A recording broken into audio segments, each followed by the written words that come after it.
Welcome to Shawnee Union, and this week we're going to take a look at the Seagull 4B. The Seagull 4B is a pretty affordable TLR. If you're getting into TLRs, they're a pretty niche type of camera and they can be pretty expensive. But you can get the 4B from under $150 on eBay pretty regularly, so it's pretty affordable and it takes great images. The specs on this camera are pretty simple. It's a fully manual camera, uses 120 film, doesn't have any batteries, and the lowest f-stop is 3.5.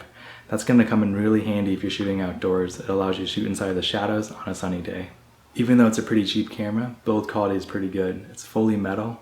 All the mechanisms and functions work pretty smoothly too. And it's an interesting camera to use. You're going to have to advance the film manually, looking through the back of it to make sure you're on the right frame. And then you're going to need to cock the shutter and then release it in two separate movements.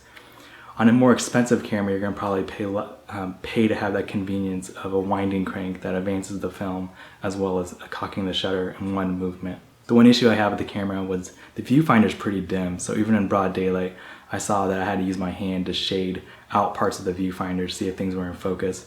You can use the magnifying glass, but it's pretty awkward to use, and I haven't found a good waist level viewfinder that has a great magnifying glass that's easy to use. They're all kind of a little bit clunky, and on this one as well. Image quality on this camera is great though. When I got the scans back, I was pleasantly surprised.